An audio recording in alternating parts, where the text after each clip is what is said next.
بسم اللہ الرحمن الرحیم۔ آپ جیسے اصحاب علم و فضل سے مل کر مجھے انتہائی خوشی ہوتی ہے، اور سب سے بڑی بات یہ ہے کہ یہاں سوال و جواب کی نشست جو ہے نا، یہ میری مرغوب غذا۔ میں خوش ہوتا ہوں کہ نکتہ سنجاں را خلائے عام دے، از روم امی پیغام دے۔ رسول کریم علیہ السلام کے دین کو سمجھنے کے لیے سوال و جواب، نماز روزے کی باتیں تو پھر انشاءاللہ آدمی سیکھ ہی لیتا، پہلے دین کی صحیح تفہیم تو ہونی چاہیے، سمجھ ہونی چاہیے کہ دین کہتا کیا۔ تو ڈاکٹر صاحب نے اس بارے میں پہلا سوال جو کیا کہ زکوٰۃ کی مد سے ڈاکٹر کو تنخواہ دینا یا اس کی مدد کرنا، تو اس سلسلہ میں چونکہ عام طور پر ذہنوں میں یہ بات جمی ہوئی ہے کہ زکوٰۃ صرف غریبوں مسکینوں کے لیے، اس لیے بہت سے سوال پیدا ہوتے رہتے ہیں۔ حالانکہ اگر یہی بات ہوتی تو اللہ تعالیٰ سورہ توبہ میں صرف 2 مصرف بیان کر کے انما الصدقات للفقراء والمساکین بات ختم کر دیتا کہ زکوٰۃ جو ہے فقیروں اور مسکینوں کے لیے، مگر 6 مصرف اس کے ساتھ اور بھی بیان کیے جس میں غریب نہیں آتے، بڑے بڑے امیر لوگ ہوتے ہیں۔ مثلا کہا اللہ پاک نے فی سبیل اللہ کہ جہاد کرنے والے جو ہے ان کے لیے جو ہے نا سامان، اسلحہ جو ہے ٹرانسپورٹ کا، وردیاں، ان کا خرچہ، یہ امیر گھرانوں کے بھی ہو سکتے ہیں۔ اسی لیے آپ نے فرمایا کہ 5 قسم کے غنی جو ہیں ان کے لیے زکوٰۃ حلال ہے، جن میں غازی بھی ہے۔ اور عاملین، اللہ نے فرمایا کہ جو زکوٰۃ کے کلیکٹر ہیں، محکمہ جو جمع کرتا ہے، حساب کتاب رکھتا ہے، وہ بے شک گھروں سے کھاتے پیتے ہوں، امیر ہوں، وہ اللہ کی وجہ سے کہ وہ زکوٰۃ کا انتظام کر رہے ہیں، تنخواہیں لینے کا حق رکھتے ہیں۔ تو اس لیے زکوٰۃ کے بارے میں آپ اپنے ذہن میں یہ بتائیں کہ یہ صرف غریبوں مسکینوں کی امداد کا ایک ادارہ نہیں، مسلم امہ کو اپنے پاؤں پر کھڑا کرنے کے لیے کہ اس کی ہر ضرورت پوری کی جائے، یہ ایک وسیع ادارہ ہے، بہت بڑا انتظام ہے اللہ کی طرف سے۔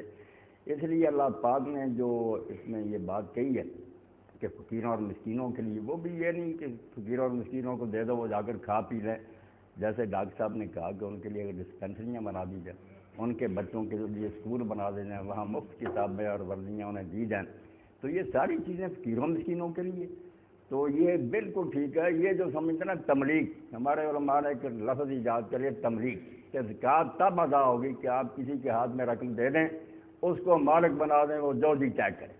اب یہاں پھر ہیلا تراشا کہ یہ مدرسوں والے جو ہے نا یہ لینا چاہتے ہیں، اپنے مدرسے پر خرچ کرنا چاہتے ہیں، تبلیغ کے راستے میں روڑا بنی ہوئی، تو پھر کیا طالب علم کو بلاتے ہیں آفس میں، لو جی ہم نے زکوٰۃ آپ کو دے دی، مالک بنا دیا، اسی وقت پھر کہتے ہیں تم جمع کرا دو۔ کیا مکاری، اگر تبلیغ ہے تو پھر اس کو لے جانے دو، طالب علم لے جائے، تم پھر ناراض رہو، مالک بنانا دیجیے نہیں، پتہ ہوتا کہ ہاتھ پر رکھنی ہے پھر واپس لے لینی ہے۔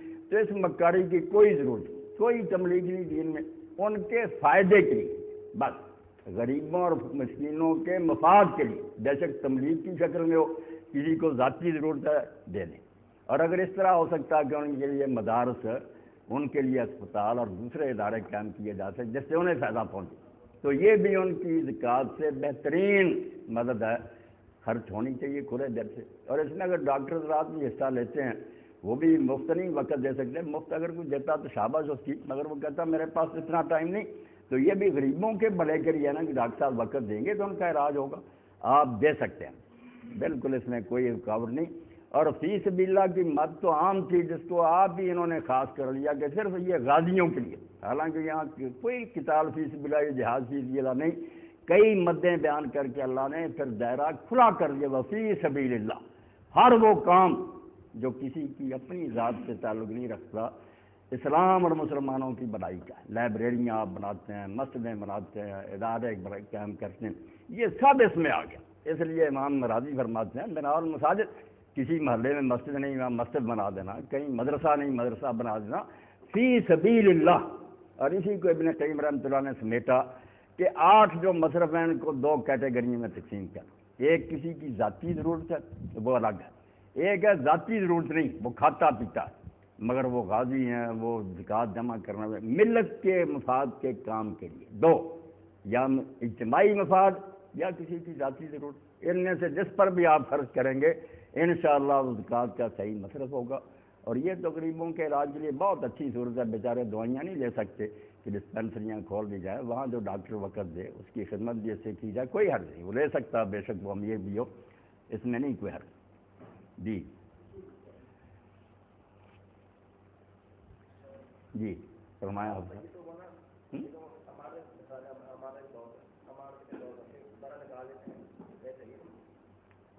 امانت کے بارے میں، ہاں میت کے امانت کے طور پر دفن کر، یہ حادثہ بالکل غلط بات ہے، دین میں اس کا کوئی تصور نہیں، کسی مسئلے کو مذہب میں نہیں کہ امانت کے طور پر دفن کر دو، چند دن کے بعد نکالنا، غلط بات۔ اگر آپ کسی وجہ سے دفن نہیں کرنا چاہتے تو کوئی انتظام کریں کہ وہ لاش خراب نہ ہو، برف وغیرہ میں رکھیں یا کسی کولڈ اسٹور میں، دفن نہ کریں۔ جب دفن کر دیا نا پھر سوائے کسی خاص مجبوری کے اس کو نہیں نکالا جائے، یہ امانت والی بات غلط ہے، کوئی مجبوری ہو جائے قانونی تو قبر کشائی ہو جائے الگ بات ہے، امانت کا کوئی تصور نہیں دینا۔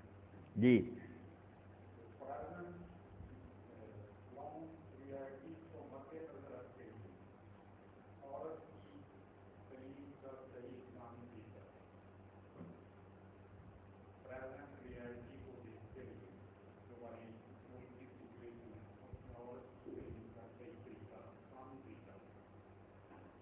ذرا ڈاکٹر صاحب سمجھا دینا مجھے، یہ دیا کریں نا ہاتھ میں، وہ ہاتھ میں دیا کریں ذرا جس سے جو موجودہ خواتین کی تعلیم ہے جی موجودہ دور میں، اس کی شریعت کیا ہے؟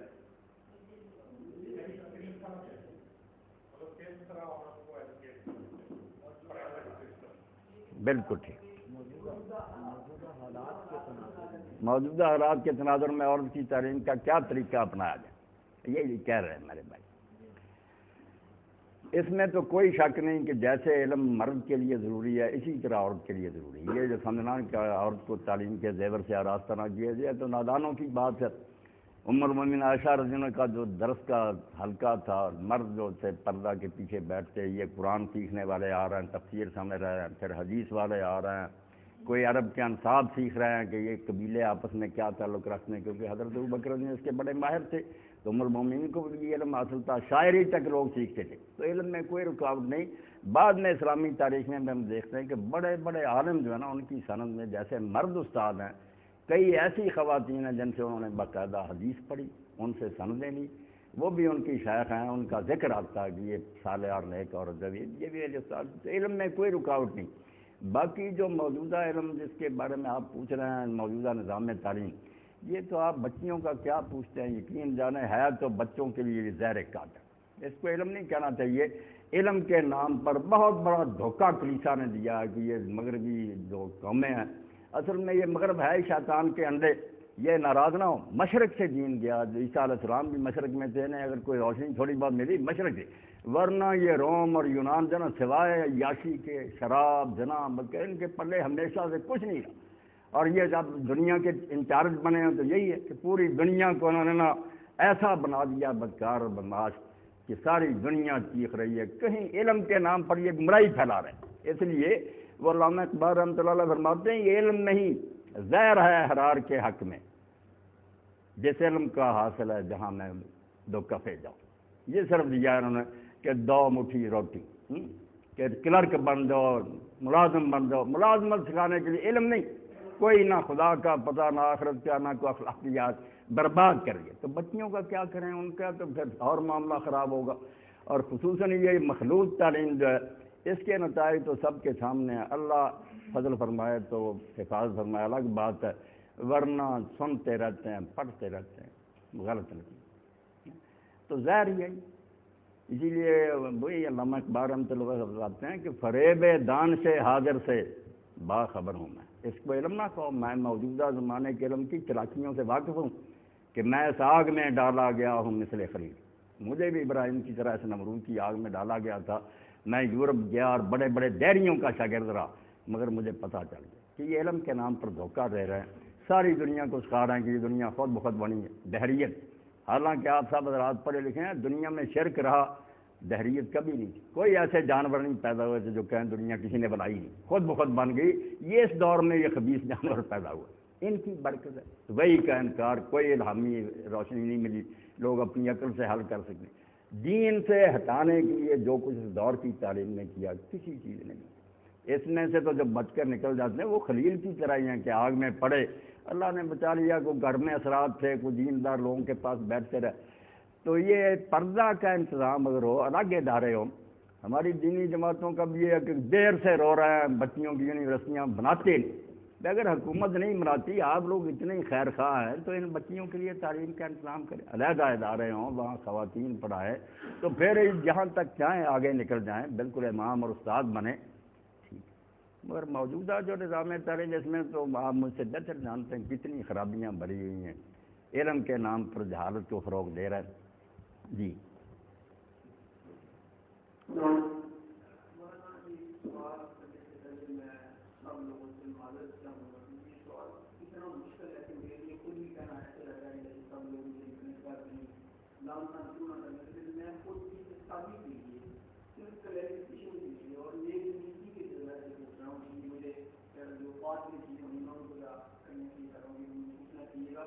سوال ایسے بھی آ جاتے ہیں اور اس تناظر میں جس میں ہم رہ رہے ہیں اس تناظر کی بات کر رہا ہوں کہ ہم یہاں پہ ٹیچر ہیں، اسٹوڈنٹس بھی ہیں، اسٹوڈنٹ کی تعداد جو تو میں ٹیچر ہوں یہاں پہ، بطور ٹیچر میں یہاں پہ تنخواہ لیتا ہوں ایک مخصوص کام کرنے کے لیے۔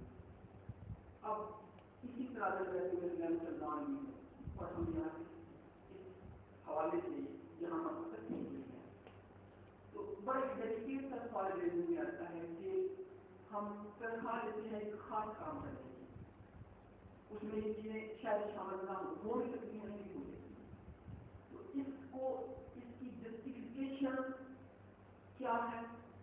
اور میں یہ کیوں پوچھ رہا ہوں کہ جسٹیفیکیشن کس طرح سے نہیں دیکھیں، یہاں پہ لوگ کوالفائی کر رہے ہیں، یہاں پہ لوگ وہ دوسرے پروگرام کو کر رہے ہیں اور وہ سارے اسی سسٹم میں ہو رہے ہیں، کیونکہ یہاں لوگ ہمارے اوپر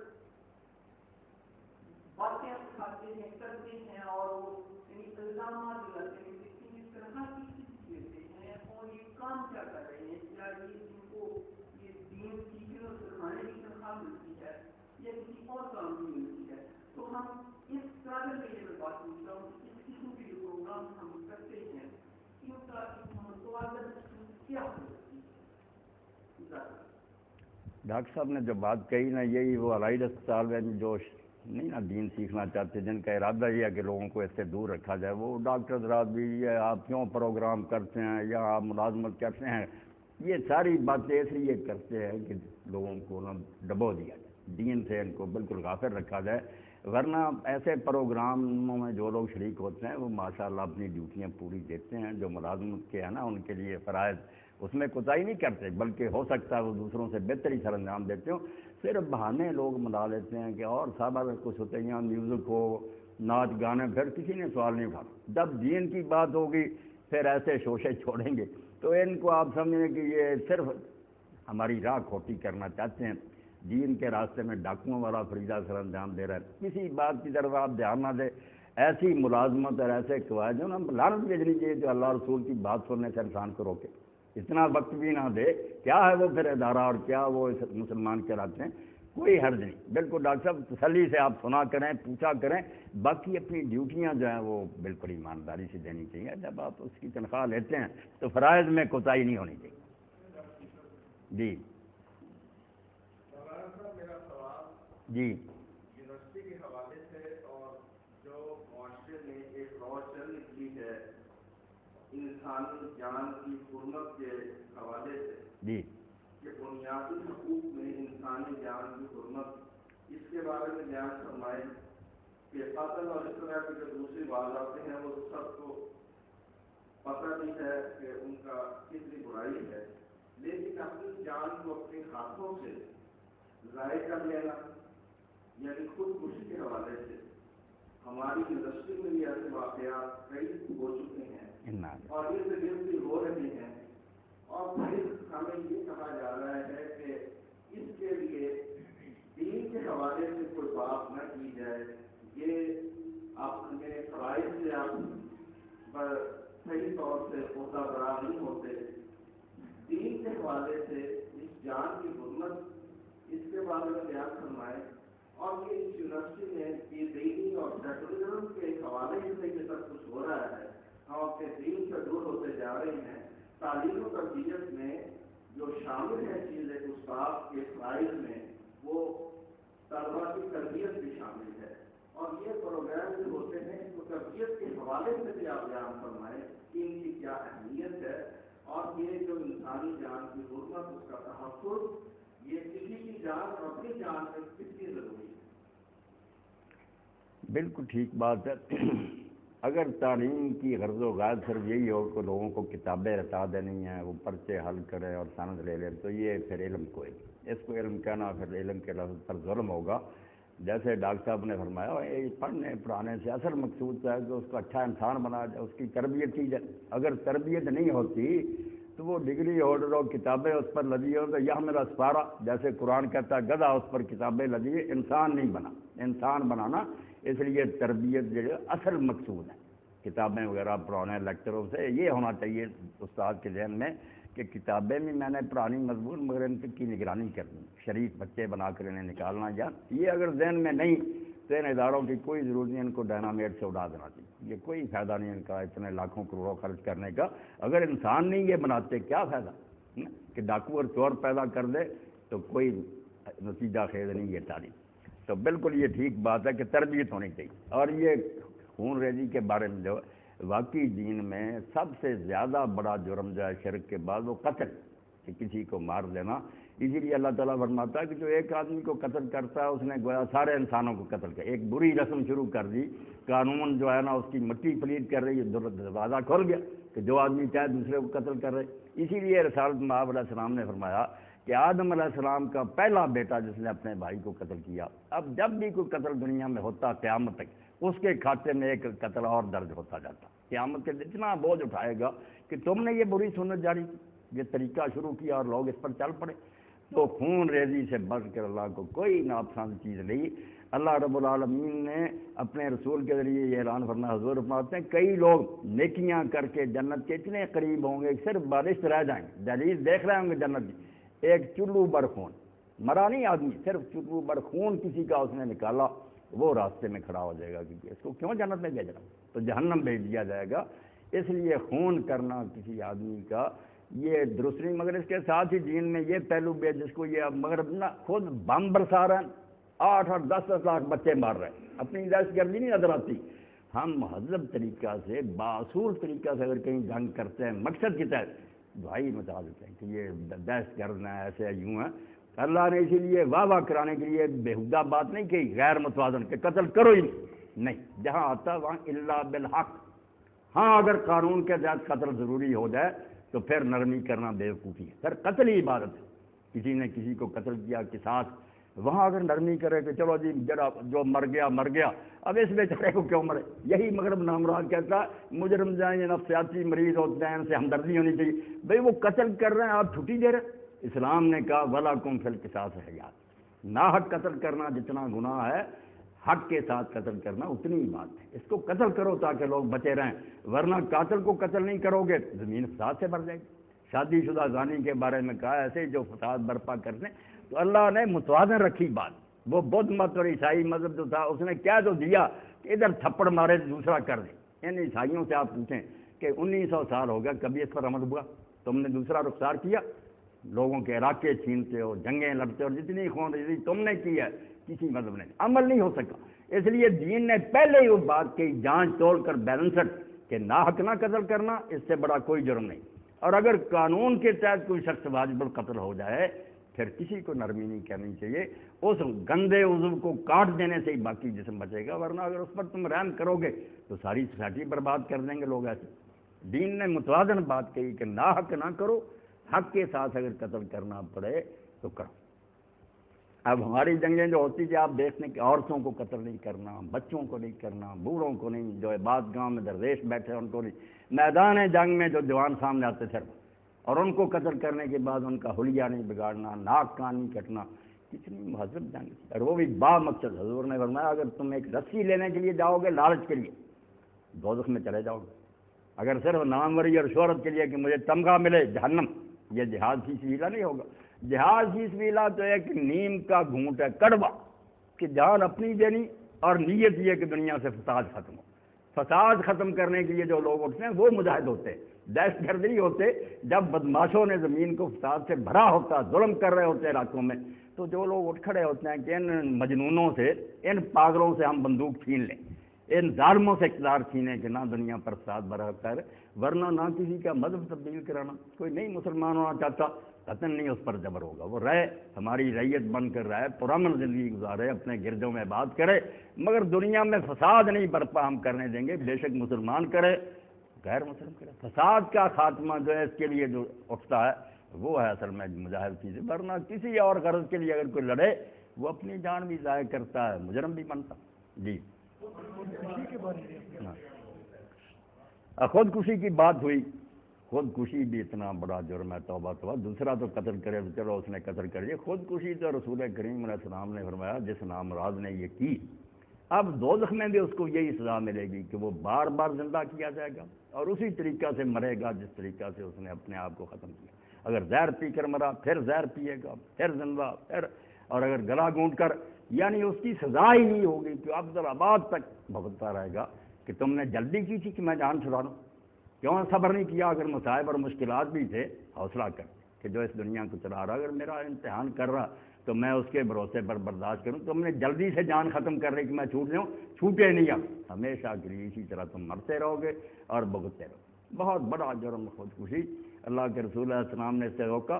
مگر یہاں جو شہیدی حملے کو لوگوں نے خود کچھ حملہ بنا دیا نا، کہ وہ بم باندھ کر جو مجاہد اپنے ساتھ وہ جان دیتے اس کو بھی کہتے ہیں خودکشی، یہ جھوٹے بالکل بے ایمان ہے۔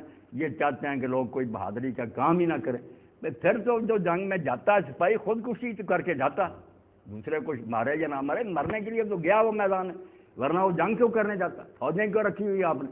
مرنے کے لیے وہ پہلے سپاہی تیار ہوتا کہ میں جان دے دوں گا وطن کے لیے، دین کے لیے۔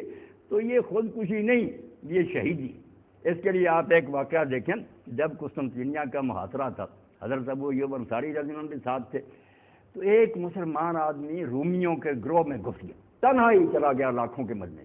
اب کئی لوگوں نے پڑھا لا تلقوا بأیدیکم الی التہلکہ، قرآن تو کہتا اپنے آپ کو ہلاکت میں نہ ڈالو، یہ خودکشی کر رہا۔ تو حضرت ابو ایوب انصاری نے فرمایا او بیوقوف ہو، تم قرآن کی غلط تفسیر کر رہے، یہ آیت کا معنی، اگر یہ مانا تو پھر تو کسی کو آنا ہی نہیں چاہیے میدان جنگ میں، ہلاکت کے لیے آئے ہو، اور یہ نہیں مانا۔ انہوں نے کہا حضرت کیا ہے؟ فرمایا یہ آیت اتری تھی ہم انصار کے بارے میں کہ جب ہم نے رسول اللہ کا ساتھ دیا، بہت جہاد کیے، پھر ہمارے دل میں یہ بات آئی کہ اب اور جہاد کرنے والے بہت پیدا ہو گئے، ہمیں اپنے باغوں اور کھیتیوں کی فکر کرنی تھی، وہ اجڑ گیا ہے، ہم ذرا اپنی معیشت کو درست کر لیں۔ وہاں یہ آیت اتری کہ اگر جہاد چھوڑ کر تم اپنے کاروبار میں لگ گیا، کھیتی باڑی میں، تو ہلاک ہو جاؤ۔ ایت تو اس لیے آئی تھی کہ جہاد نہ چھوڑنا، کاروبار برباد ہوتا، تم غلط استعمال کر رہے ہو کہ کوئی آدمی بیچارہ جان دیتا، تم کہتے یہ ہلاکت ہے، یہ ہلاکت نہیں، یہ قربانی، ایثار ہے۔ مصر کا قلعہ تھا، محاصرہ ہوا، فتح نہیں ہوتا تھا، آخر حضرت زبیر بن العوام نے کہا مجھے اٹھا کر اندر پھینک دو. اب خودکشی لاکھوں کافروں کے اندر انہوں نے دیوار سے پھینک دیا. یہ لڑتے جھگڑتے دروازے تک چلے گئے, دروازہ کھول دیا, لشکر اندر چلا گیا. تو یہ نہیں خودکشی, نہ اس کو کوئی خودکش حملہ کہے, یہ شہیدی حملہ اس کا نام رکھا گیا. کیوں جان دینے کی خودکشی تو اتنا بڑا جرم ہے, تو اس کے لیے کہ دعائے مغفرت اور نماز جنازہ اس کی کیا حیثیت ہے؟ یہ ڈاکٹر صاحب ایک دوسری صورت حال ہے, ہمیں اس پہلو سے بھی سوچنا چاہیے. ہماری نظر ایک طرف جاتی ہے نا, دین سارے پہلو سامنے رکھتے ہیں, اس لیے کہ لوگوں کو یہ احساس ہو کہ یہ بہت برا کام کر کے مرا. اس لیے جو ذمہ دار حضرات ہیں نا, جیسے اللہ کے رسول علیہ السلام تھے, آپ نہیں پڑھتے تھے, اور آپ کی دعا سے محرومی تھوڑا بہت خسارہ نہیں تھا. ایک مومن کے لیے اس سے بڑا گھاٹا ہی کوئی نہیں تھا کہ حضور جواب دے دیں کہ میں نماز جنازہ نہیں پڑھوں.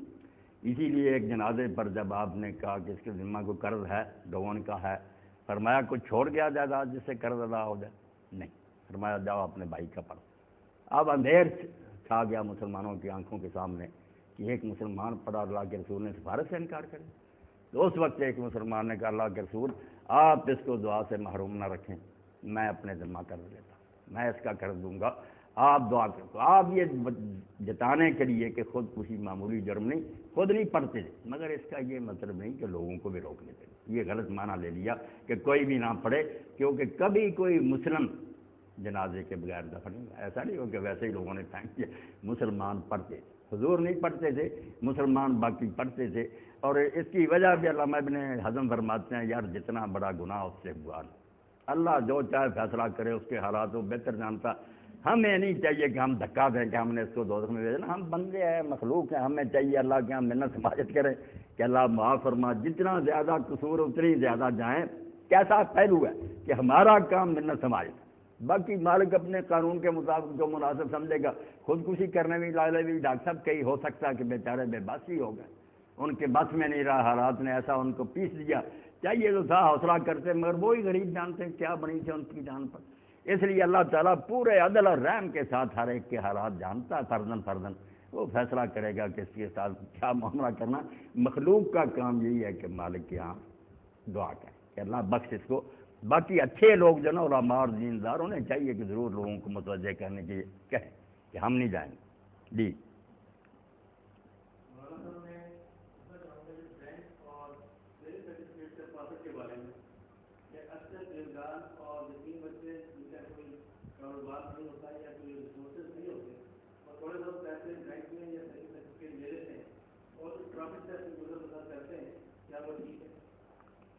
جو بیوگان اور یتیم اور اس طرح بے سہارا لوگ پیسے جمع کرا دیتے ہیں نا, وہ یہ نا سوچیں کہ ہم سود لے رہے ہیں اور سود ہمارے لیے حلال ہو گیا. سود کو تو کوئی حلال کہہ ہی نہیں سکتا, نہ اس کے لینے کا کوئی مسلمان سوچتا.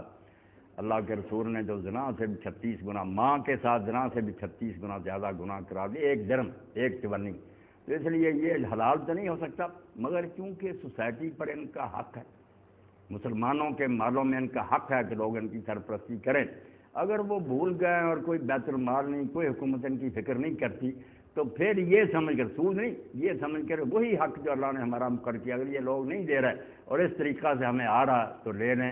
تو یہ انگریزی دور میں ہی مولانا احمد رضا خان بریلوی رحمۃ اللہ نے تفصیل سے پر لکھا کہ یہ نہ سود ہے نہ یہ سود سمجھیں, بالکل جو مالوں میں حق ہے امیروں کے, اگر وہ نہیں دے رہے اس طریقہ سے آ رہا تو وہ سمجھ کر یہ وصول کر لیں, جائز ہے اگر واقعی ایسے ہی مستحق ہے. جی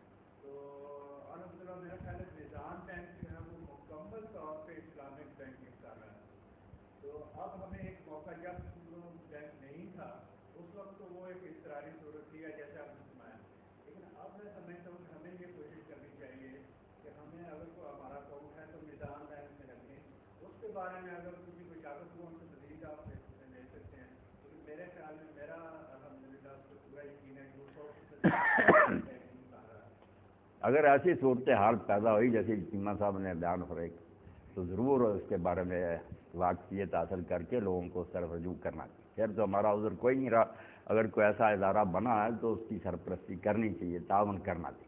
خدا کرے کوئی یہ غیر سودی بینکنگ شروع ہو جائے. جی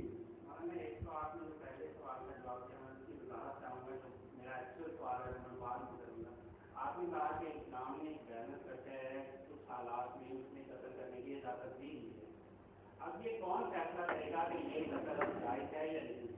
اور پھر اگر کوئی کسی کو قتل کر دیتا ہے، وہ کیس ہمارے سسٹم کے مطابق کورٹ میں چلا جاتا ہے، کورٹ سے اس آدمی کو سزا ہو جاتی ہے. یہاں کے دو پہلو میں ہیں کہ اگر اس کو سزا ہوتی ہے، واقعی اس نے قتل کیا تھا، تو کیا آخرت میں پھر اس کو سزا نہیں ملے گی؟ ایک.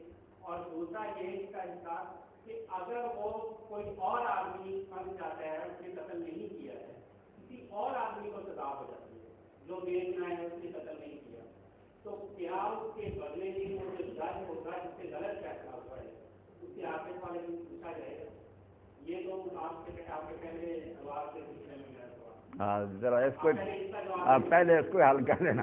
پہلا ذرا پھر کہہ دینا. پہلا ہے کہ ایک آدمی نے قتل کیا.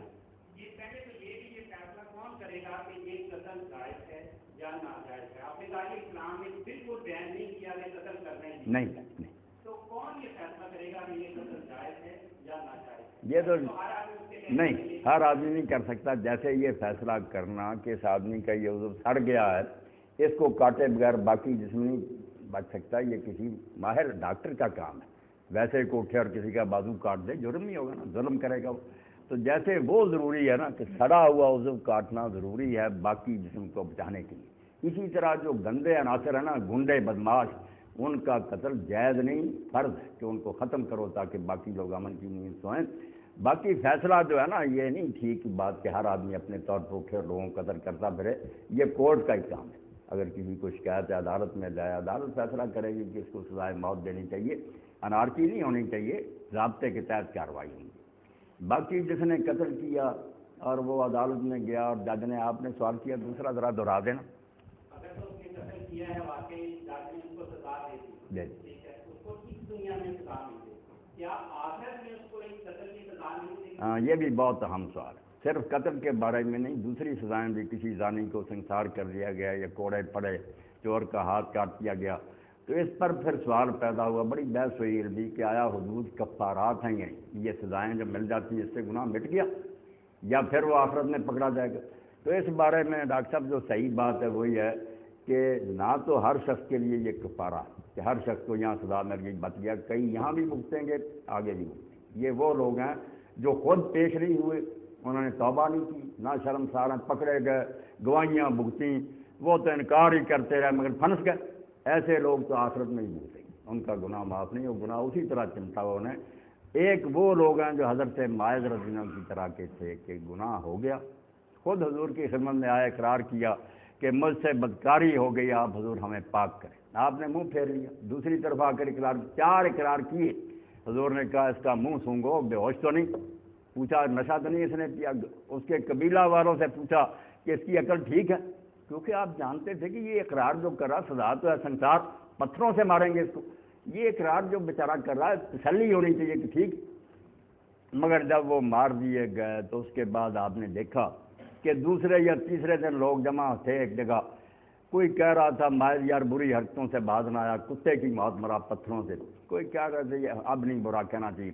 تو رسول کریم علیہ السلام وہاں کھڑے ہو گئے. آپ نے فرمایا تم کیوں مائز کو برا کہتے ہیں؟ اس کے لیے بخش کی دعا کرو، وہ جنت کی نہروں میں اس وقت تیر رہا، کیونکہ وہ خود پیش ہوئی. کوئی 4 گواہ درکار ہیں زنا کا کیس ثابت کرنے کے لیے، قتل تک کے لیے 1-2 ہی کافی ہیں، مگر یہاں 4. اللہ چاہتا کہ یہ زیادہ مشہور نہ ہو. اس بچی کی بھی ساری عمر کے لیے بربادی، جس کے بارے میں ایک بار ہو گئے نا، بے شک مظلومہ ہی ہو بیچاری، کوئی شریف آدمی اس کو لینا نہیں چاہتا کہ نہیں اس کو تو کسی اور نے چکھا، ہم نہیں کیا. بہت بےعزتی ہے بچیوں کی. اب تو شغل بناؤ نا مختارہ مائی، ورنہ جہاں شرم و حیا کون بچی چاہتی تھی اس کی. کئی والدین بیچارے مکر جاتے ہیں یار کیس ختم کرو، وہ جانتے ہیں کہ یہ بہت بڑی بدنامی ہے. اور پھر یہ بھی ہے کہ اس سے دوسروں کو بھی شے ملتی ہے. لوگ جب خبریں پڑھتے ہوتے ہیں اس نے بھی کر لیا، دوسری بچی بھی شروع ہو گئی. اللہ چاہتا ہے کہ فحشاء کی اشاعت نہ. اس کے لیے 4 گواہ کہ یا تو بہت ہی ننگے ہو گئے تو اڑا دو، ورنہ پردہ رہنے دو. اندر اندر اس کو ٹھیک کرنے کی کوشش کرو. تو خیر مائز کے بارے میں آپ نے فرمایا وہ خود پیش ہوا تو اس سے مسئلہ حل ہوا. چور بھی جب اس کا آپ ہاتھ کاٹتے تھے کہتے تھے تو بیل اللہ واستغفر, اللہ سے معافی مانگ اور توبہ کر, یہ ہاتھ کٹنے سے تیرا گناہ نہیں معاف ہوا, یہ دنیا کا انتظام قائم رکھنے کے لیے. آگے اگر ٹھوکنا چاہتا نا معافی مانگ اور آئندہ کے لیے فیصلہ کر کے میں نہیں کروں گا. اس لیے ڈاکٹر صاحب یہاں سزائیں جو ہے نا آدمی کو آخرت میں بڑی نہیں کرتی سوائے صورت کے کہ وہ شرمسار ہو کر خود پیش ہو جائے اور سزا کو قبول کرے, وہ پاک ہو جائے, اس کو دوبارہ نہیں سزا دی جائے گی. باقی بے گناہ کی بات جو آپ نے کی, اگر تو جج نے بددیانتی کی ہے انڈر پریشر یا رشوت لے کر یا بے ایمانی کر کے کسی بے گناہ کو پھانسی, پھر تو یہ قاتل ہی جن قیامت کی یہ جج بھگتے گا اس کو.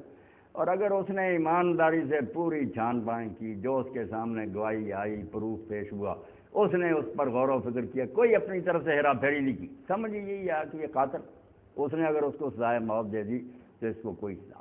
اللہ کے رسول علیہ السلام نے تسلی دے دی, ورنہ کرسی عدالت پر کوئی بیٹھتا ہی نہ مسلمان ملک میں, دیندار معاشرے میں. آپ نے فرمایا اگر قاضی نے پورا اجتہاد کیا, غور و فکر کیا, زور لگایا کہ معاملہ سمجھوں, اگر وہ صحیح سمجھا تو 2 اجر ملیں گے, اور اگر غلط نتیجے پر بھی پہنچا سزا نہیں ہوگی, 1 انعام ملے گا. تو اس نے اپنی کوشش پوری کی تھی. باقی جو بددیانت ہے, رشوت خور ہیں, بے ایمان لوگوں سے مل جل کر سزائیں دیتے ہیں, یہ تو ہیں ہی آپ ڈاکو, بڑے ڈاکو تو یہی ہیں جو کرسیوں پر بیٹھے گا. جی ہمارا یہ عقیدہ ہے, ایمان ہے کہ جب ہم نے مر جانا ہے تو اس کے بعد روز محشر والے دن سب کا ایک دفعہ حساب ہوگا, سب کو اٹھایا جائے گا اور ان کا حساب. اور ساتھ ہی ہمارا یہ بھی ایمان ہے کہ جب آدمی مر جاتا ہے امیڈیٹلی فوری طور پہ قبر میں, اگر وہ نیک آدمی ہے تو اس کی قبر وسیع کر دی جاتی ہے, اگر وہ برا آدمی ہے تو اس کی قبر کم کر دی جاتی ہے, اور بہت سارے عذاب آتے ہیں جو وہ عذاب ہوتے ہیں. اب یہاں پہ تھوڑی سی مجھے کنفیوژن ہے کہ ایک طرف تو ہم کہتے ہیں کہ حساب جو ہونے ہیں وہ روزے محشر ہوتے ہیں, دوسری طرف قبر میں جاتے ہی فوراً حساب شروع ہو جاتا ہے, تو اس کو کیسے؟ یہ 2 عقیدے بظاہر آپس میں ٹکراتے نظر آتے ہیں نا, کہ ایک طرف عذاب و ثواب قبر کہہ رہے ہیں, ایک طرف قیامت کے دن کہتے ہیں کہ حساب کتاب ہوگا. تو ڈاکٹر صاحب یہ صورتحال بالکل ایسی ہے کہ یہ قبر کا جو عذاب و ثواب ہے نا, یہ وہ نہیں جو مکمل حساب کے بعد ہوگا کہ لوگوں کو دوزخ یا جنت میں بھیجا جائے گا. وہ تو ہے جیسے عدالت میں کارروائی ہونے کے بعد فیصلہ ہوتا ہے کہ اس کو جیل بھیجا جائے تو کس وارڈ میں بھیجا جائے, سزائے موت دی جائے, وہ قیامت کے دن. اب یہاں سوال, میں پہلے قبر کی طرف پھر آتا ہوں, یہاں سوال پیدا ہوتا ہے کہ ساتھ ساتھ ہی کیوں نہیں اللہ تعالیٰ حساب کرتا جاتا, جو مرا اس کا حساب سارا کر دیا جائے, جنت دوزخ میں بھیج دیا جائے. یہاں جو بات سمجھنے کی یہاں میرے دوستوں بھائیوں بہت نازک ہے. ہمارے ذہن میں ہے نیکی بدی صرف موت تک, کہ ہم نے جو کیا نیکی بدی وہ ہے نہیں, کھاتا چل رہا. جیسے میں نے قابیل کا کہا نا کہ اس نے قتل کیا, قتل اس کے ابھی رکے نہیں, قیامت تک جتنے ہوں گے اس کے کھاتے میں درج ہونے. اس لیے میدان لگنی ہے جب یہ کارخانہ روکا جائے گا. ہم یہاں جمع ہیں, ڈاکٹر حضرات نے مجھے بلایا, کوشش کی لوگوں تک دین پہنچے. اب جس تک یہ پہنچے گا, جو بچے آگے پہنچائیں گے, یہ نیکی قیامت تک میری اور ان ڈاکٹر حضرات کی چلتی رہے گی. اللہ جانتا کہاں کہاں یہ بچے لے کر اس تربیت کو جائیں گے. اس لیے نہ نیکی کا پتہ چلتا, اللہ تعالیٰ نکتب ما قدموا وآثارا, ہم وہ بھی لکھتے ہیں جو زندگی میں تم نے آگے بھیج دیا, اور ہم وہ بھی لکھتے ہیں جو بعد میں تمہارے نشانات رہ گئے, اچھے یا برے. بری مثال کسی ٹیچر نے قائم کر دی, اب دوسرے لوگ بھی بگڑ گئے, وہ سارا اس کے کھاتے میں جائے گا کہ یہ تیری حرام دزی سے یہ بری رسم چلی. اور اگر نیک چیز کسی استاد نے بچوں کو سکھا دی, وہ آگے سے آگے جہاں تک جائیں گے اس کو بھی پھل ملے گا کہ اس کا لگایا وہ بوٹا. اس لیے قیامت جب تک نہیں آتی, کارخانہ سٹاپ نہیں ہوتا, یہ کھاتا نہیں پتہ چل سکتا کہ اس کی نیکی کہاں کہاں کس رنگ میں گئی, برائی کہاں کہاں دنیا میں پھیلی. اب ہٹلر حرامی کو مرے کتنی مدت ہوگی, مگر اس نے ایسا کیا کہ یہ مہنگائی اور دنیا میں یہ خون خرابے شروع ہو گئے. اب اس کے مرنے سے قصہ ختم نہیں ہوا, یہ سارا اس کے کھاتے میں جائے گا. قیامت کا حساب کتاب تو اس لیے رکھا گیا کہ جب یہ کارخانہ روکا جائے گا پھر ہر شخص کی میزان بنے گی کہ اس نے کمایا کیا اور برباد کیا کیا. اب قبر میں جو ہوتا ہے نا, یہاں وہ حساب کتاب نہیں, یہاں تو سادہ کاغذ دیکھے جاتے ہیں کہ اس کو حوالات میں بند کیا جائے, جیل نہیں گیا, جوڈیشل جیل جو ہے نا مقدمہ بھگتنے کے بعد, وہ قیامت ابھی صرف حوالات میں بند کر کہ یہاں یہ رہیں, ہے وہ بھی ذلت کی زندگی, وہاں کوئی خوشی نہیں. اور جو دوسرے ان کو سمجھ لیں جیسے ریسٹ ہاؤس میں آتا, کوئی شربت وغیرہ پلایا, مگر اصل دعوت جو ابھی تیار ہو رہی, یہ فرق سمجھ لیں کہ جنت دوزخ جو ہے وہ اصل ہے فیصلے کے بعد کہ یہ جوڈیشل جیل میں کہاں جاتا ہے یا جنت میں کس درجے کا مستحق ٹھہرتا، اور یہ جو ہے صرف کچھ آرام میں ٹھہرائے ہوئے مہمانوں کی حیثیت، وہ گیسٹ ہے، مہمان ہیں، ٹھہرے ہوئے، خوشبوئیں آ رہی، ٹھنڈی ہوائیں، وہ بیچارے حوالات میں بند ہیں، مصیبتوں میں۔ اب جو ہے قبر کا وہ صرف اتنا ہی، مکمل حساب و کتاب وہاں ہی ہوگا۔ حوالات اور جیل سمجھ لیں، آپ پڑھے لکھے لوگ ہیں کہ حوالات صرف بند کیا ہوا تفتیش کے لیے، اور جیل ہے مقدمہ چلے گا، جرم کس نوعیت کا، پھر سزا سنائی جائے گی۔ جی بہت اچھا سوال ہے، ایسے سوال پوچھ لینا چاہیے۔ ہمارے ہاں تو حوالات میں ضروری نہیں ہے کہ مجرم ہو، یہ حوالاتی بری بھی ہو سکتا ہے اور اس سے سزا بھی ہو سکتی ہے۔ قبر کا جو حوالاتی ہے کیا وہ بھی مشکوک حیثیت میں ہوگا؟ اور جو ریسٹ ہاؤس میں ہوگا کیا اس کی بھی واپسی دوسری طرف ممکن ہوگی؟ نہیں، ڈاکٹر صاحب نے بہت اچھی بات کی، وہاں جو ہے نا وہی حوالات میں ہوگا جو سزا کے لائق ہے، مقدمہ تو بعد میں چلے گا نا، جائیں کاغذ جب دیکھتے ہیں پوچھتے ہیں چیزیں، جو لائق ہے جس کا انجام برا ہونا وہی جائیں گے، مشکوک نہیں۔ وہاں دنیا کا حال ہے کہ یہ پوری واقعیت نہیں نا، بیچارے پولیس والے بھی ایمانداری سے بھی مجبور ہوتے ہیں، کیا پتہ مجرم ہے یعنی، وہاں تو صاف صاف فرشتوں کا سارا ریکارڈ اس کا وہاں وہی حوالات میں روکے جائیں گے جن کا آخری انجام برا ہے، اور ریسٹ ہاؤس میں وہی ہوں گے۔ اس لیے حضرت عثمان غنی رضی اللہ عنہ کے بارے میں آتا ہے کہ وہ جنت دوزخ کا ذکر سن کر اتنا نہیں روتے، مگر جب قبر کی بات ہوتی تھی تو اتنا روتے، داڑھی مبارک تر ہو جاتی۔ لوگوں نے کہا آپ اس کے بارے میں بہت پریشان اور فرمایا یہ آخرت کی منظروں میں سے پہلی ہے، یہاں ہی پتہ چل گیا اگر حوالات میں بند ہے تو آخری انجام تو اس سے برے سے برا ہوگا، اور جو ادھر مہمان خانے میں ٹھہرا خوشی کی بات ہے کہ آگے اس کا انجام اچھا ہی ہونے والا، پہلے ہی چھانٹی ہو جاتی ہے۔ مگر درجے جو الاٹ ہوں گے نا، کیونکہ جنت بھی ہمارے ذہن میں ہے کہ صرف ایک ہی باغ ہے، یکساں ہی نہیں، اللہ کے رسول علیہ السلام نے فرمایا 100 جنت ہے، 100، اور وہ جنت بھی یہ نہیں کہ یہ اور دوسری منزل جیسے بینکوں کی عمارتیں، یہ زمین جیسی ہے، یہاں جنت جتنا فاصلے پر آسمان ہے وہاں دوسری اتنے ہی فاصلے پر تیسری 100، اور سب سے آخری ہے فردوس۔ اس لیے اللہ کا جہان غیر محدود، ہم نہیں جان سکتے، اور اب تو جوں علم ترقی کر رہا، چلو ان ڈیریوں کی وجہ سے جو دوربینیں ایجاد ہو رہی ہیں یہ خود مانتے ہیں کہ ہمیں کائنات کی وسعت کا کوئی پتہ نہیں، کتنی کہکشائیں، کتنے جان، اس لیے جنت کے بارے میں پریشان نہیں ہونا چاہیے کہ 100 کیسے دنیا بن گئی، تو آخری فردوس ہے۔ اب جو جنت میں جائیں گے ان کا بھی فیصلہ ہوگا کہ نیچے کی جنت میں رہیں، دوسری میں رہیں، اور انبیاء اور رسل جو ہیں وہ آخری میں ہوں گے، اور اللہ کے رسول علیہ السلام نے فرمایا فردوس کی جو چھت ہے نا، اور اللہ کا عرش ہے اوپر، اس کے نیچے وہ جگہ جو ہے اس مقام کا نام ہے الوسیلہ، اور وہ صرف ایک بندے کو ملے گی پوری مخلوق میں۔ تو آپ نے فرمایا امید تو ہے کہ وہ بندہ میں ہی، مگر تم میرے لیے نماز اذان کے بعد دعا کرو، صلی اللہ علیہ وسیلہ، جب اذان ختم ہو تو میرے لیے تم وسیلہ، وہ مقام مانگا کرو۔ اسی لیے ہم کہتے ہیں آتے محمد علیہ وسیلہ، کہ وہ مقام بلند جو اللہ کے قریب ہے، اللہ حضور کو دے، فرمایا میں پھر تمہاری سفارش کروں گا، اگر تم میرے لیے دعا کرتے رہے میں شفاعت کروں گا۔ تو اس لیے جیسے مہمان خانے میں ٹھہر گئے لوگ، مگر آگے جو منظر ہے نا یہ قیامت کے دن فیصلہ ہوگا کہ کس سٹوری پر یہ جائے، اور مجرموں کا بھی ہوگا کہ کس وارڈ میں نے بھیجا۔ جہنم بھی بہت درکات، بڑے طبقے اس کے، اللہ پناہ دے، کہیں سختی ہے کہیں نرمی۔ اس لیے بعض وقت لوگ پوچھتے ہیں یہ کافر ہیں، ان میں سے کئی شریف آدمی، کافر ضرور ہیں مگر شریف ہیں، ہسپتال بناتے ہیں، مدارس بناتے ہیں، تو یہاں بھی لوگوں کو پریشانی ہوتی ہے کہ یار کافروں کو آگ میں اللہ ڈال دے، تو آگ میں تو جائیں گے کیونکہ کافر ہیں، باغی ہے اللہ اور رسول کے، مگر وہاں بھی وارڈ ان کے لیے جو ہے نرم ہوگا۔ کئی ایسے ہوں گے جن کی صرف ڈیوٹی آتی ہوگی، باقی وہ بچے ہوں گے۔ اللہ تعالیٰ ہر ایک کے ساتھ بالکل انصاف کے ساتھ معاملہ کرے گا کہ کس سزا کے یہ لائق ہے۔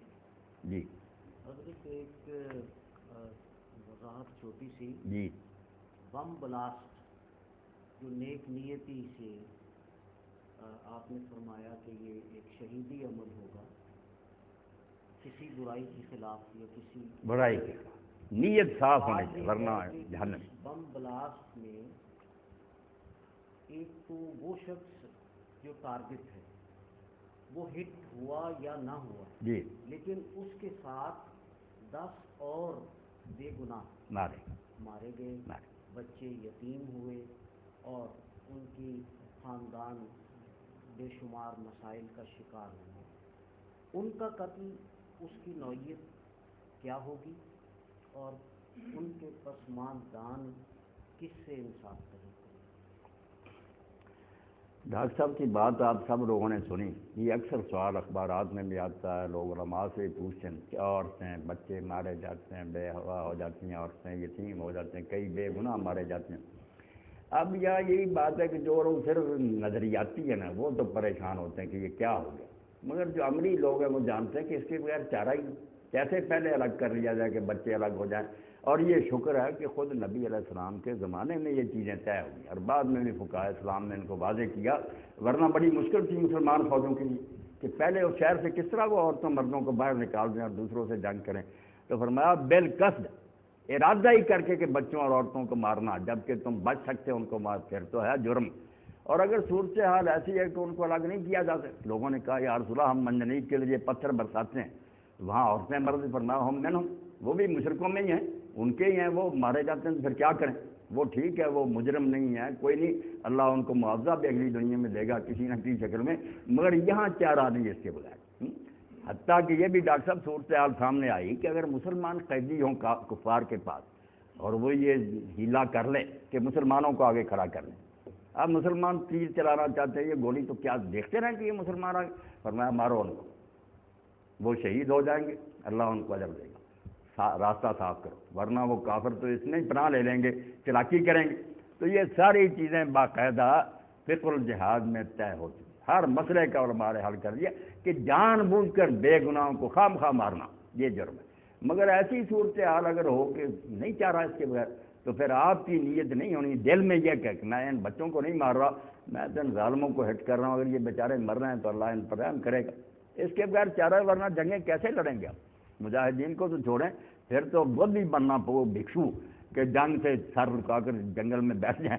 جنگ تو جب بھی ہوگی اس میں ایسا بھی معاملہ آئے گا پھر. جی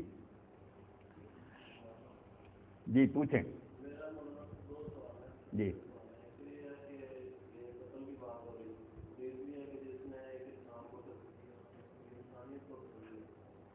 تو ایکسیڈنٹ میں اگر کوئی بندہ ڈرائیو کر رہا ہے تو ایکسیڈنٹ ہوتا ہے کہ بتاؤ کے نیچے آ کے مار جاتا ہے, کیا یہ قتل کے عمرے میں آئے گا, اس کی سزا وہی ہے جو قاتل کی ہوتی ہے. دوسرا سوال یہ ہے کہ منت کی جو اسلام میں اس کی حیثیت ہے جس کی منت ماننا, اگر وہ اس کی ہے اور اس کی منت وہ کبھی ہو جاتی ہے تو وہ پوری کرنے میں ڈیلے ہو جاتا ہے, وہ جس کی اس نے منت مانی ہے, تو اس کی کوئی کفارہ ہے یا سزا ہے؟ جی پہلا سوال قتل کے بارے میں وہ ذرا دہرا دینا, کیا تھا آپ کا؟ ایکسیڈنٹ سمجھ آ گیا. دین کیسا حکیمانہ نظام ہے کہ اس نے بالکل الگ الگ جرم کی نوعیت جو ہے متعین کی ہے.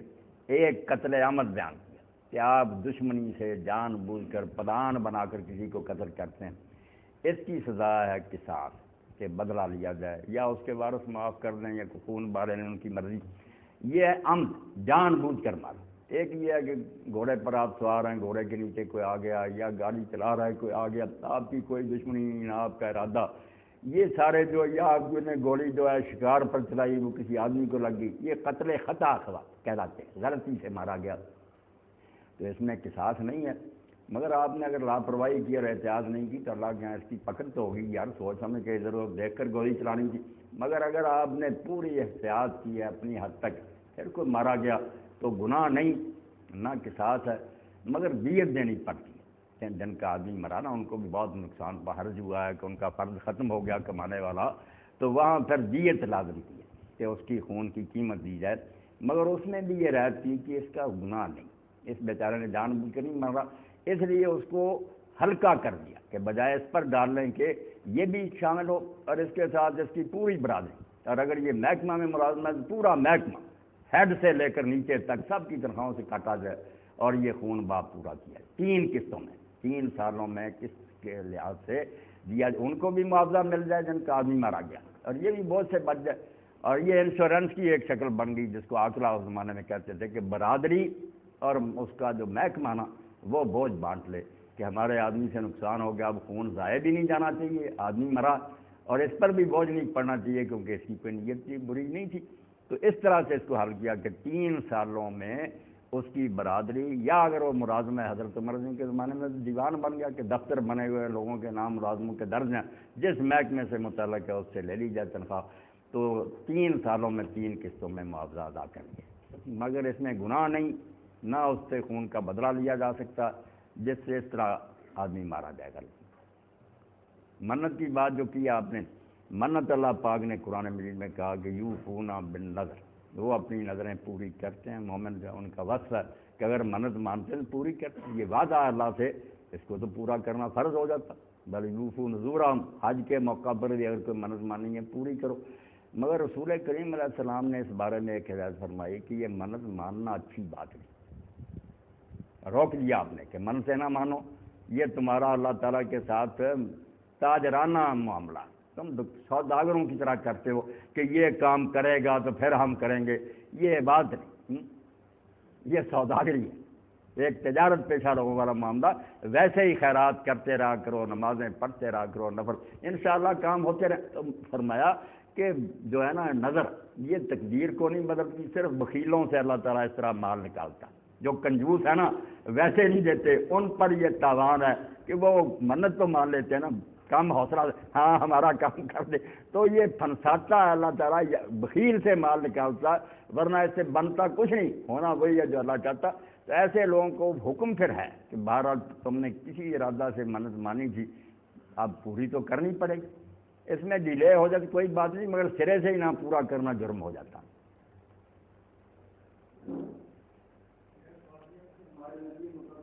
صلی اللہ علیہ وسلم۔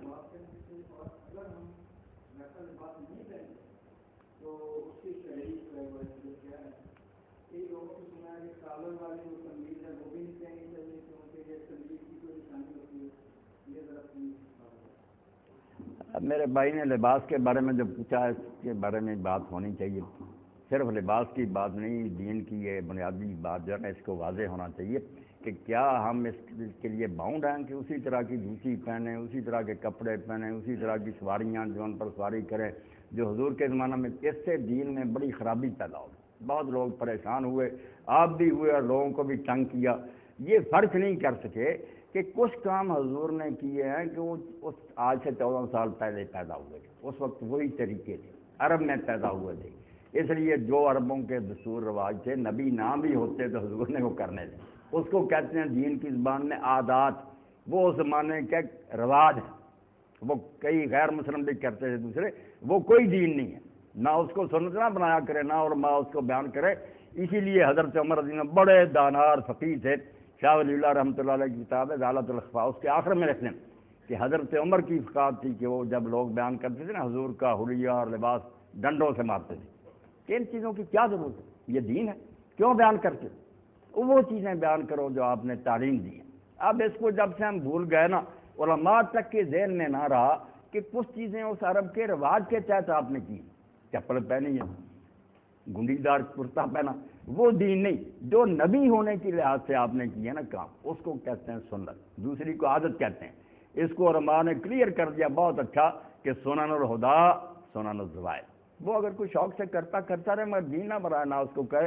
اور یہ کالر کا جو کہتے ہیں کہ یہ سلیب ہے، میں نے تو کئی مرتبہ سوچا کیسے یار سلیب بنتی، سلیب عیسائیوں کی دیکھیں، ایک اوپر کو لکڑی ہوتی ہے اس طرح، یہ کیا ہے؟ اگر یہ کوئی غلط بھی ہے تو کوئی اور وجہ بیان کرے، سلیب تو بارہ یہ نہیں بنتی، کوئی شخص بنا کر کالر کو دکھائے کہ کیسے سلیب بنتی۔ سلیب میں آپ نے دیکھی ہے کراس جو عیسائیوں کے مکانوں پر لگی ہوتی ہے، قبروں پر، کوئی تعلق نہیں اس کا جی۔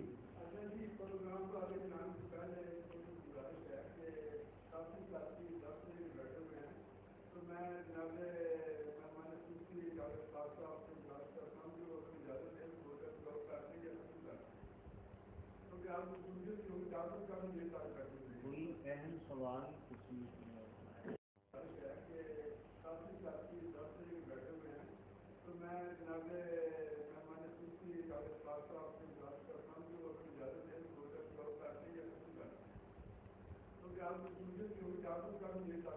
کوئی اہم سوال کسی سوال برائے سوال نہیں، اچھا سوال ہے تو کر لیں ڈاکٹر صاحب کی اجازت سے۔ بڑی اچھی علمی بحث بالخصوص علمی معاملات پہ ہوئی ہے، اسی تناظر میں ایک مزید وضاحت ہاں ڈاکٹر صاحب کچھ ذرا میں یہ وضاحت کر دوں کہ یہ جو ہے نا یہاں آنا ٹھیک ہے، پریشان آپ بڑے ہوئے لوگ، ڈاکٹر صاحب کا بھی اس میں شاید کوئی قصور نہیں، چیمہ صاحب مجھے لینے گئے، وہ بن رہا نا یونیورسٹی سٹی، وہاں ان کا بھی پلاٹ ہے، وہاں بھی پمپ انہوں نے لگوانا تھا، کوئی اینٹوں کا معاملہ تھا، میں تو تیار بیٹھا تھا 9:30 بجے سے ہی، مگر ڈاکٹر صاحب کو پہنچتے پہنچتے دیر ہو گئی، تو اب ان کی معذوری بھی مت سمجھے، باقی میری طرف سے کوئی کوتاہی نہیں ہوئی، میں تو پریشان تھا کہ شاید چیمہ صاحب راستہ بھول گئے، کئی مرتبہ بھول ہی جاتے ہیں کہ مکان نہیں ملا، انہوں نے ٹیلی فون کیا کہ میں نورپور سے آگے آ گیا ہوں، 5 منٹ تک پہنچ، آدھا گھنٹہ گزر گیا، میں باہر نکل کر بھی دیکھتا رہا کہ میں خود ہی سڑک پر جاؤں، تو خیر انہوں نے پھر بتایا کہ نہیں بہت سے کام تھے اس لیے میں رہ گیا، تو آپ ان کو بھی معذور سمجھیں، جو اللہ کو منظور سب سوال ہو جانے چاہیے۔ ڈاکٹر صاحب کچھ فرمانے لگے؟ میں یہ عرض کر رہا تھا اسی ڈاکٹر صاحب کا بھی ایک سوال، جو سوال چل رہے تھے کہ مولانا نے بین الاقوامی لیول پہ بہت سی باتیں جس طرح کے بلاسٹ کے حوالے سے ہوئی ہیں، کیا ہم اپنے شہر میں رہتے ہوئے کسی فرد کو جرم کی ایسی دہلیز پہ پائیں اور یہ سمجھیں اپنے طور کہ یہ قابل سزا ہے، تو کیا اس کو سزا دلوانے کے لیے خود یا قانون کی مدد لینی چاہیے؟ جی یہ بھی مسئلہ بہت اہم ہے، کیونکہ ہمارے یہاں کچھ لوگوں نے شور مچایا ہوا کہ یہ غیرت کے نام پر قتل روکنے چاہیے، تو غیرت کے نام پر قتل ہی نہیں، جیسے ڈاکٹر صاحب نے کہا اسلام نے حق دیا کہ جب جرم ہو رہا ہے نا اس وقت تو ہر شخص سزا نافذ کر سکتا ہے، پھر کورٹ کی مرضی کی ضرورت نہیں، اگر زنا ہو رہا یا کوئی شخص برائی کر رہا آپ اس کو ٹوکیں کہ بعد آ جا، اگر نہیں آتا تو آپ اس کو بھی سزا دے دینا، کوئی نہیں ثابت کرنا پڑے گا کہ اس وجہ سے میں نے یہ کیا، مگر اجازت ہے کہ آپ زنا ہوتے دیکھ رہے ہیں اور وہاں قتل کر دیتے ہیں، اور کیا کرنا پھر؟ یہی بات حضرت سعد بن عبادہ نے کہی تھی کہ رسول اللہ میں 4 گواہ لے کے جاؤں گا، میری بہن کے ساتھ ہو رہا، تو آپ نے پھر خوش ہو کر فرمایا در پردہ ہی کھلی اجازت بھی نہیں دی، فرمایا تمہارا سردار بہت غیرت مند ہے اور رسول اس سے بھی زیادہ غیرت مند ہے، اللہ اس سے بھی اشارہ کر دیا کہ ہونا یہی چاہیے کہ اڑا دو۔ تو ایسے حالات اگر ہونا کہ جرم ہو رہا ہے اور بعد نہیں آتا، اور یہ بھی ہم دیکھتے ہیں کورٹوں میں جائیں گے کیا یہ چھوٹ جائے گا، تو عین جرم کے سرزد ہوتے وقت ہر بندہ سزا دے سکتا ہے، دین میں اس کی اجازت ہے، یہ امر بالمعروف نہیں ہے منکر، مگر بعد میں ثابت تو کرنا ہوگا کہ یہ ایسا ہی ہو رہا تھا، اور اگر نہیں اس وقت ہو رہا تو پھر یہی ہے کہ اب نہ آپ کوئی قدم اٹھائیں، پھر عدالت میں جانا۔ وعلیکم السلام ورحمۃ اللہ۔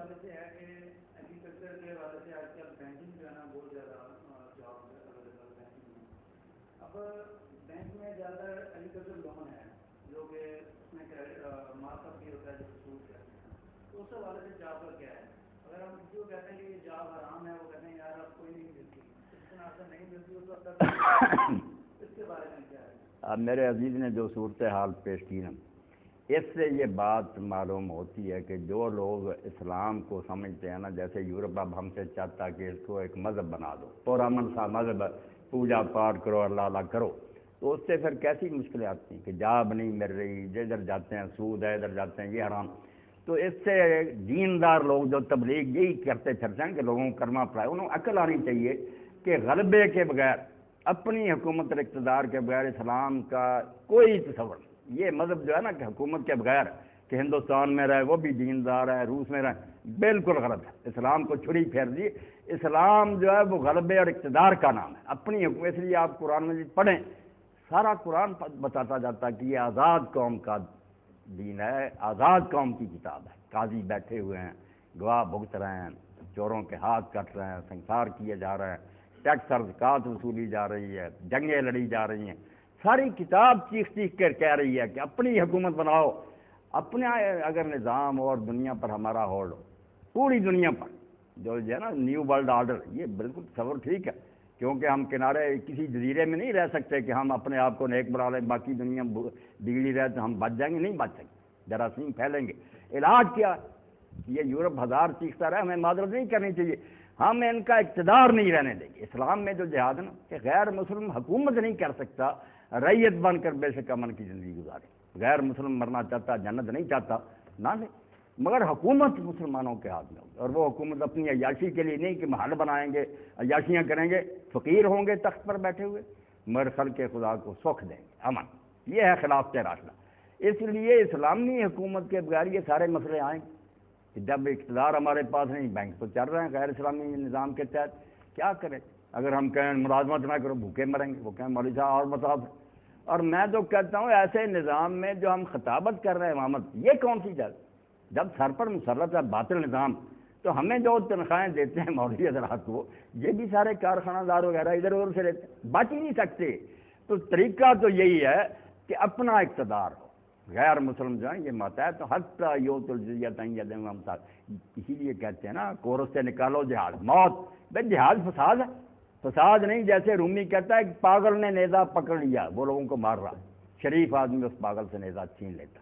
یہ کافر سب پاگل ہے، دین کو نہیں مانتے، ظلم کرتے ہیں لوگوں کے چشموں پر قبضے۔ اسلام کیا کہتا کہ ظالموں سے اقتدار چھین لو، ویسے بے شک یہ کافر رہے جو جی چاہتا مذہب اپنا رکھے، مذہب پر نہیں کوئی بھی ان کے روک، مگر اقتدار جب ہوگا تو ظاہر اقتدار نے پھر دنیا میں فساد تو اب چونکہ سارے ذرائع وسائل ان کے ہاتھ میں، پوری دنیا نے جہنم بنا رکھی۔ یہی اگر مسلمانوں کے ہاتھ میں ہوتے، نیک لوگوں کے، جنت بن جاتی، یہ بھی امن سے رہتے۔ تو اس لیے بچہ آپ کی بات ٹھیک ہے کہ زخم پر ہم کیا پہا رکھیں گے کہ اس مسئلے کا حل کرو، نہیں، باطل نظام کے زیر سایہ کوئی مسئلہ نہیں حل سکتا۔ ہم بیان بھی کریں کون عمل کر سکے گا بیچارہ، مجبور ہوں گے۔ تو حل یہ ہے کہ لوگ بیدار ہوں، ان میں غیرت پیدا ہو، اسی طرح منظم ہو جائیں کہ ہم نے دنیا میں اسلام کی حکومت قائم کر کے چھوڑنی ہے۔ جب اپنی حکومت ہوگی پھر آپ نے دیکھے نا، سود خود نہیں ختم کیا، نجران کے عیسائیوں نے آخر میں 10 ہجری میں آ کر معاہدہ کیا کہ ہم آپ سے صلح کرتے ہیں، ہمارے علاقے جو ہے نا خراج دیں گے۔ اس شرط میں یہ طے کیا کہ اگر نجران میں سود خوری ہوئی تو معاہدہ ختم ہو جائے گا، ہمارے لشکر تمہارے علاقوں میں داخل ہو جائیں گے۔ اس لیے اسلام ہوگا نا پھر یورپ بھی سود نہیں لے سکے، کیونکہ سود جو ہے یہ مذہب نہیں کہ کسی کا یہ نماز روزے کا معاملہ، اس سے دنیا میں تباہی مچتی ہے، معیشت برباد ہوتی ہے، فساد کا کام کسی کو نہیں کرنے دینا۔ اس لیے غیر مسلمان تو یہ جاوید غامدی صاحب عجیب کام ہے کہ جب زنا کا آتا کہتا ہے یار غیر مسلمان پر نافذ نہیں کرنی چاہیے، وہ تو مانتے نہیں، کیوں جبر کرتے ہو، ان کو حوالے کرو ان کے مذہب۔ اور جب زکوٰۃ کی نوبت آتی ہے کہتا ہے ان سے بھی لو۔ بھائی اللہ کے بندے، زکوٰۃ عبادت ہے، جس کو مانتے ہی نہیں وہ تو کہتا ہے جبرن ان سے بھی لو، وہاں نہیں جبر۔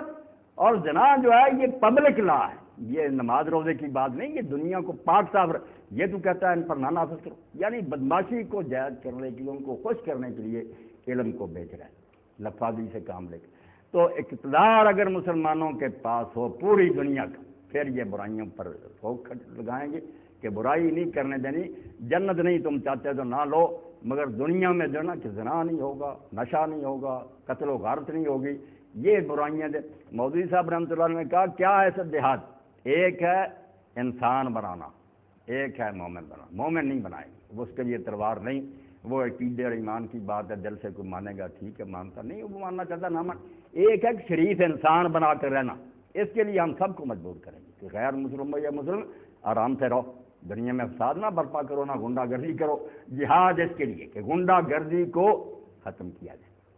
تو یہ سارے مسئلے بیٹا کوئی پوچھنے کی ضرورت نہیں، اب جہاں سر چھپا سکتے ہو نا چھپاؤ، مگر ساتھ یہ فکر پیدا کرو کہ اسلام کے لیے تڑپ ہو، کوئی کوشش ہو، کوئی تنظیمیں ہوں، پھر انشاءاللہ بری دور میں ہم سود بھی لیتے رہیں گے، اللہ معاف کر لے۔ اور اگر مکی دور کو ختم کرنے کے لیے کوشش ہی نہ کرے، اس گندگی پر ہی مطمئن ہو جائیں، پھر تھمس جائیں۔ تبدیلی کی خواہش رکھو، پھر اللہ تعالیٰ کچھ رحم کرے گا کہ یار کرتے تو تھے کہ بدلا جائے۔ جی ڈاکٹر یوسف صاحب جی جی جی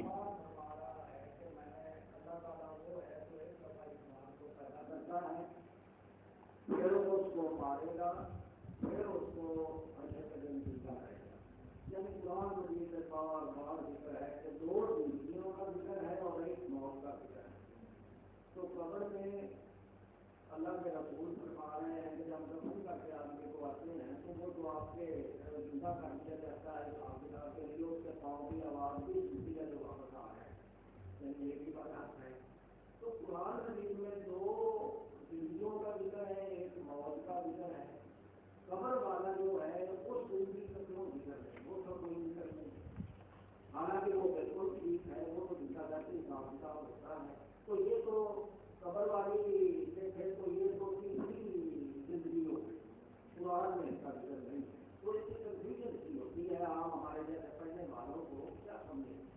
بہت اچھی بات ہے، ایسے سوال آنے چاہیے، بلا جھجک آنے چاہیے تاکہ نا کنفیوژن دور ہوں، ورنہ ذہن میں خلجان رہے تو پھر آدمی خود بھی پریشان ہوتا اور آگے بھی وہ ان چیزوں کو پھیلا دیتا۔ تو قرآن مجید جس زندگی کی بات کرتا ڈاکٹر صاحب وہ واقعی دو ہی ہے، وہ زندگی ہے کہ جسم اور روح دونوں ملے ہوئے ہم، جیسے اب ہم ہیں نا ایسے ہی، یہ تو قیامت کے دن ہی ہوگا، یہ قبر میں نہیں ہوتا، نہ ایسا اٹھ کر بیٹھ جاتا، یہ اگر کوئی بیوقوف سمجھتا یا بے علم اس کی اپنی غلطی ہے، یہ زندگی نہیں ملتی کہ جسم اور روح دونوں پھر اکٹھے ہو جائیں اٹھ کر بیٹھ جائے، یہ آخرت کی ہے۔ آپ نے ٹھیک فرمایا کہ یہ زندگی جو ہے نا کہ جس میں جسم اور روح دونوں اور بالکل متحد ہوں، یہ یہاں ہے یا پھر آخرت میں۔ قبر میں کیا جسم میں روح نہیں آتی، آپ دیکھنے اسی لیے یہ سوال سامنے آتا نا کہ یہ باڈی پڑی ہوئی ہے بچوں کو پڑھانے کے لیے، تشریح الاضحیٰ کوئی نہیں اٹھ کر بیٹھا، درندے کھا گئے، اس کو آگ سے جل گیا، کہاں زندہ ہوا؟ تو ساری مصیبتیں اس لیے آئیں کہ لوگوں نے قبر کی زندگی کو بھی آخرت کی زندگی کی طرح سمجھ لیا کہ جسم پھر ٹھیک ٹھاک ہو جاتا ہے، جان پڑ جاتی ہے۔ پھر ڈاکٹر صاحب کی بات ٹھیک ہے، یہ تو کئی زندگیاں ہوگی، نہیں، وہ مر جاتا ہے، بالکل اعضاء بکھر جاتے ہیں، کسی نیک آدمی کے اللہ صحیح سلامت بھی رکھ لیتا، مگر روح نہیں اس میں ہوتی، کسی کی نہیں، حتیٰ کہ انبیاء علیہ السلام کا بھی آپ نے فرمایا کہ ان کے جسم زمین پر حرام اللہ نے کیے مگر روح نہیں فرمایا۔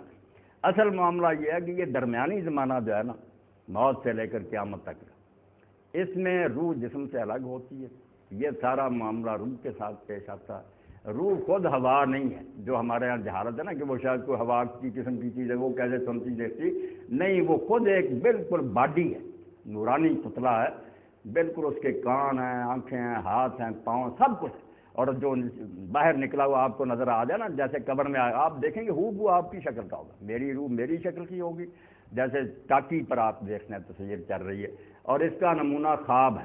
خواب میں اللہ نے دکھایا کہ جسم لیٹا ہوتا وہ نہیں ہلتا، مگر آپ دیکھ رہے ہیں کہ میں ہی ہوں، جہاز پر سوار ہوں، عمرے پر جا رہا ہوں، مری کی سیر کر رہا ہوں، ہو اپنے آپ کو دیکھتے ہیں کہ میں ہی ہوں، خواب میں دیکھتے ہیں نا وہی آدمی ہوتا ہے، مگر یہ بھی پتہ ہوتا ہے کہ باڈی ساتھ نہیں ہے۔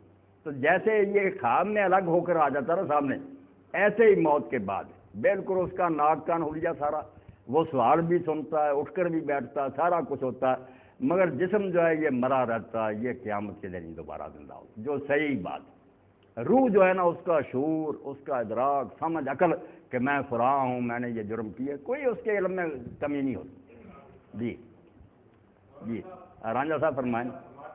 جی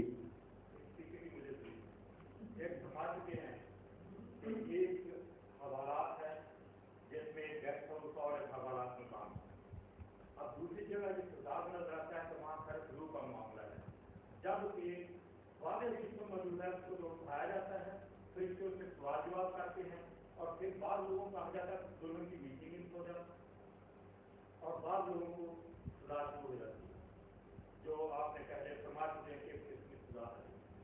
دوسرا حضرت جعفر رضی اللہ عنہ جب شہید ہوئے کہاں پر تو فرمایا کہ میں ان کو جنت میں سب فرشتوں کے لباس میں فرشتوں کا اڑتے ہوئے دیکھا ہے، تو ان کا نام تیار کر دیا۔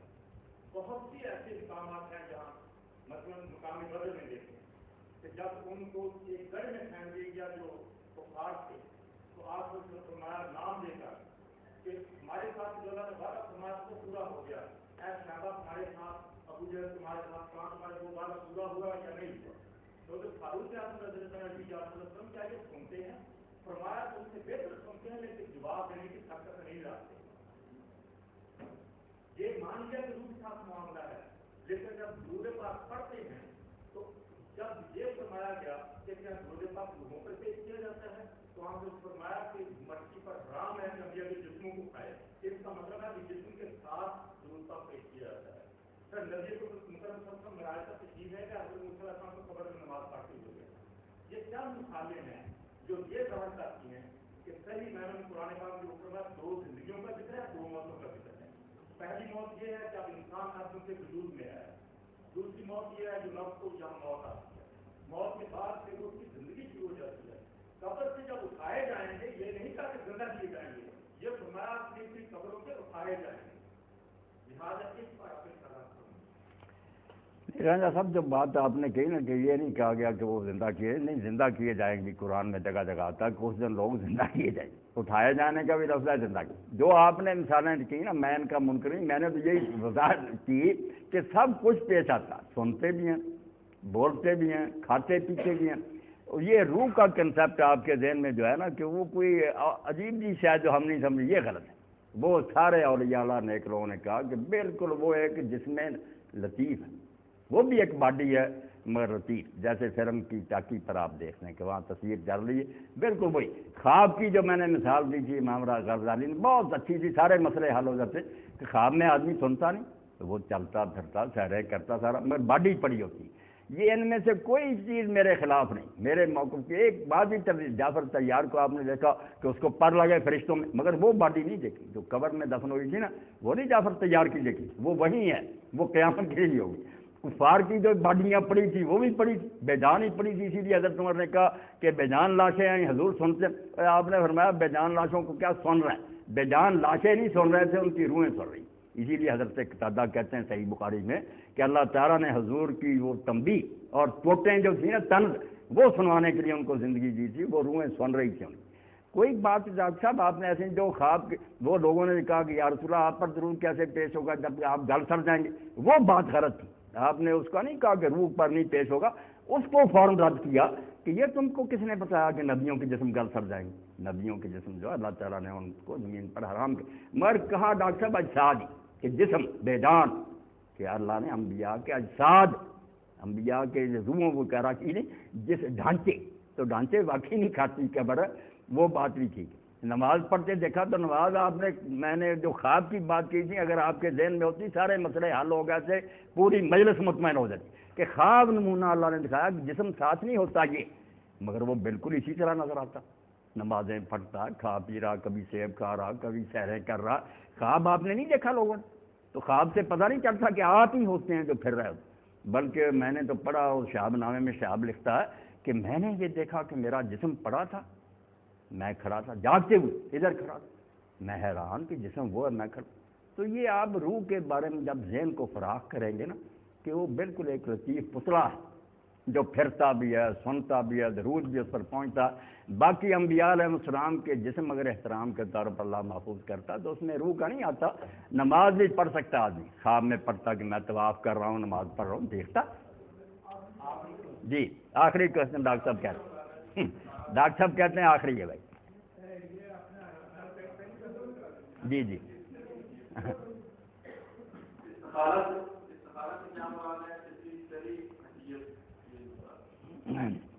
استخارہ دین میں بہت اچھی چیز ہے. اللہ کے رسول علیہ السلام کے بارے میں آیا کہ جیسے قرآن سکھاتے ہیں نا اہتمام سے، حضور علیہ السلام استخارہ اتنے ہی اہتمام سے سکھاتے تھے، بہت اس پر زور دیتے تھے کہ استخارہ کرو. بلکہ کئی روایتوں میں ایسا آتا کہ جو آدمی استخارہ کرے گا وہ شرمسار نہیں ہوگا، بعد میں وہ ناکام نہیں ہوگا.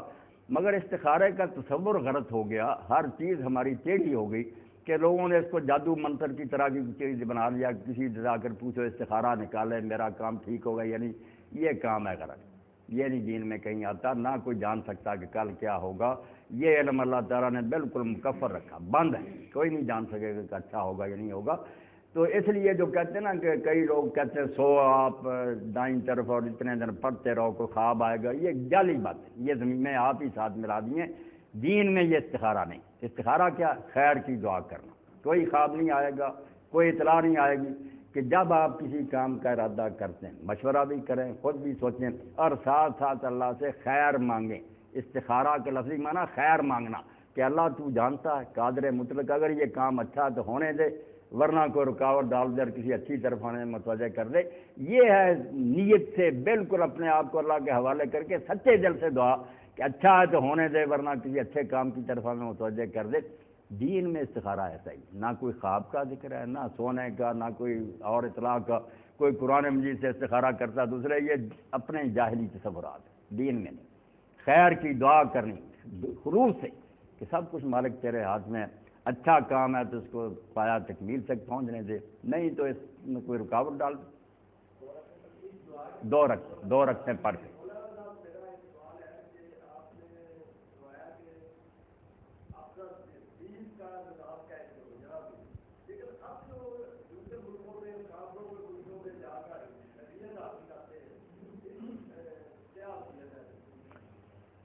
اس بارے میں ایک تو ہے نا کہ لوگ دنیاوی علوم کے لیے جاتے ہیں کہ وہاں سے کوئی ٹریننگ لیتے ہیں یا علوم حاصل کرتے ہیں، اس میں تو کوئی ممانعت نہیں.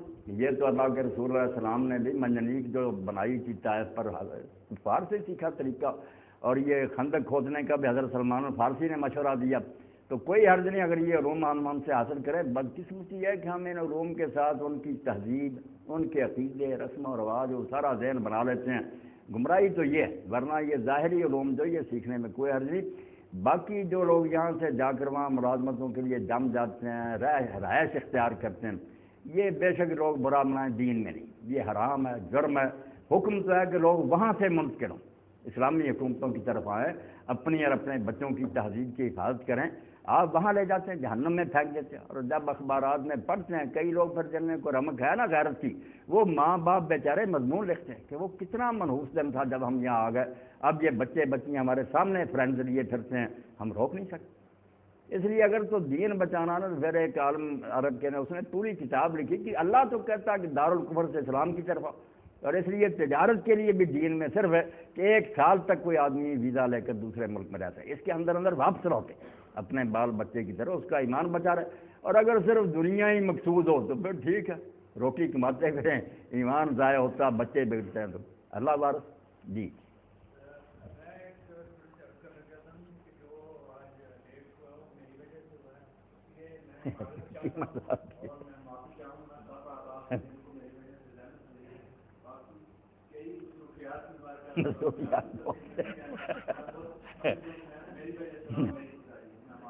اب میں نے پہلے وضاحت کر دی. اب ہونا یہی چاہیے کہ اگر چیمہ صاحب فارغ رہا نا تو کسی ایسے دوست کے ذمہ لگائے جو فوراً مجھے لے آئے کہ میں جب کوئی ایسا وعدہ کر دیتا ہوں نا تو پھر بے چین رہتا ہوں کہ وہ یار ساتھی پریشان ہو گئے وہاں.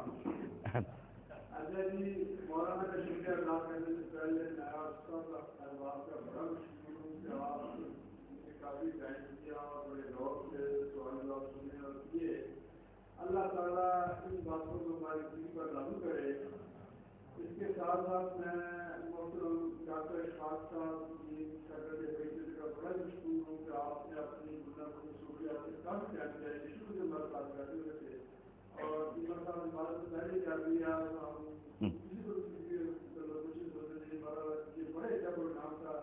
ساتھ ہم اپنے جو ہمارے ساتھ ہیں ڈاکٹر محمد شفیع صابر صاحب کو خوش آمدید کہتے ہیں اور گزارش کرتے ہیں کہ ہر پروگرام میں آپ تشریف لایا کریں. بلکہ جو ہمارا ہفتہ بعد ڈاکٹر صاحب کے کمرے میں 9 سے 10 بجے میٹنگ ہوتی ہے، اس کو بھی آپ تشریف لایا کریں. اب آخر میں مولانا صاحب کا بہت زیادہ مشہور ہوں. مولانا اصل میں ہمارے ہی ایک حصہ ہمارے نمبر ہیں، جب یہ آتے ہیں تو باہر آ جاتی ہے. اور الحمدللہ ہر بندہ جو بھی اس کے دل کی بات ہوتی ہے پوچھتا ہے.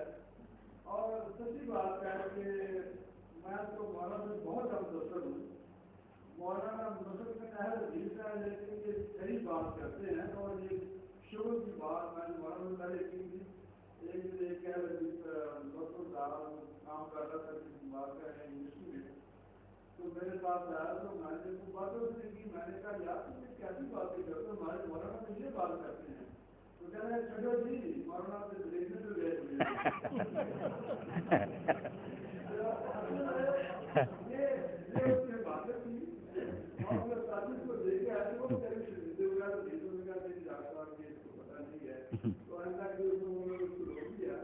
اب سن لیں کہ یہ تو اتفاق ہے کہ میں ایک حدیث مسجد میں، چلو وہاں مجھے ایک ملا ہوا پلیٹ فارم. باقی جو یہ سمجھ کر میرے پاس آتے ہیں یا میری بات سنتے ہیں نا کہ حدیث کیا کہتے ہیں، شیعہ کیا کہتے ہیں، بڑے انہیں کچھ نہیں ملے گا. ان چیزوں سے آپ بلند ہو جائیں، یہ کچھ نہیں.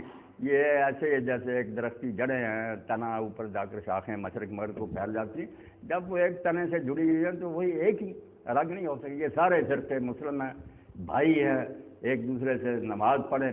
تو مجھ سے جب آپ پوچھیں نا، میں یہ نہیں سوچ کر جواب دیتا اور میں سمجھا اس سے تو میں مجرم ہو جاؤں. کیا حدیث کیا کہتے ہیں، وہ کیا کہتے ہیں، مجھے کیا.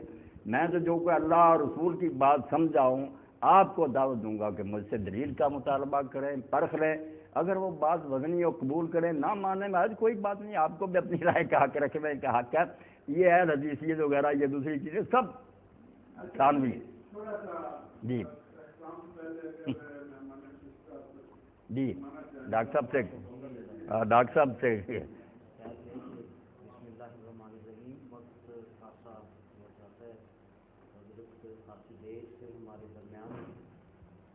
جیسے ڈاکٹر سرور صاحب نے بتایا ہے کہ آپ کے پاس مصلحت پسندی نہیں ہے، بلکہ بڑے کھلے ذہن سے ہر بات کا جواب دین کی اور کتاب ہدایت کی رہنمائی سے ہمیں میسر کرتے ہیں۔ اور انہوں نے آج خاص طور پہ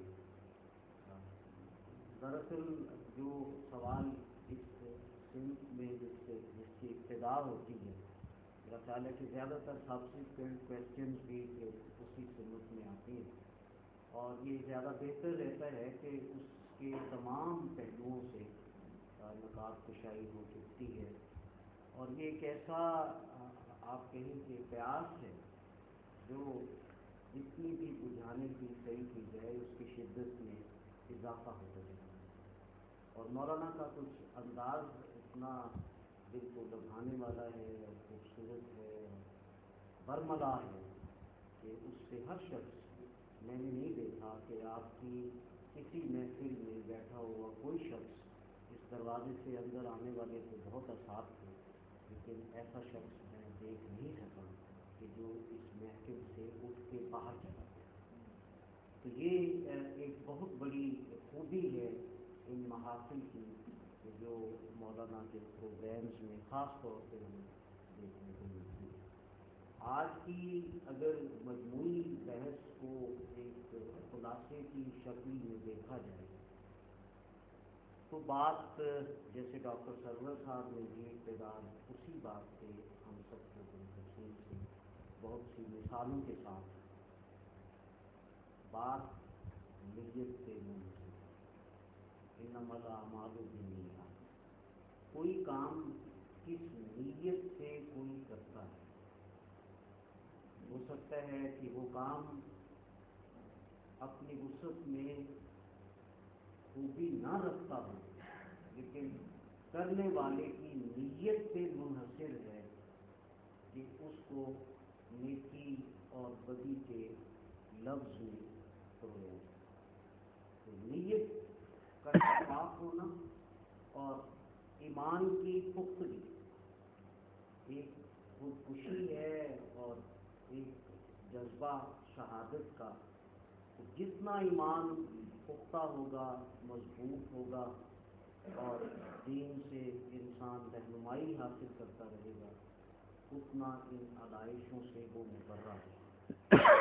کیونکہ روز ازل سے لے کے روز ابد تک یہ بات طے ہے کہ اگر کوئی کامیابی کا زینہ ہے تو وہ دین مصطفی ہے، اور اس کی رہنمائی کے لیے نبی معظم صلی اللہ علیہ وسلم اور آپ کے اصحاب کی زندگیاں ہمارے سامنے سب سے بڑا نمونہ ہے۔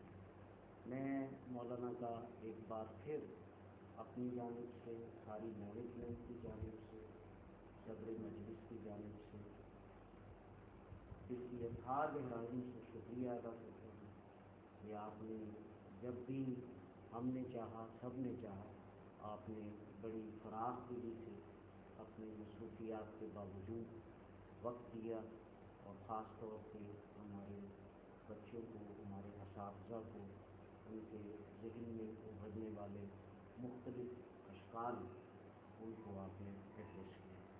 مولانا آپ کا بہت شکریہ۔ اللہ جزاک خیر۔ دوسرا ذکر خاص طور پہ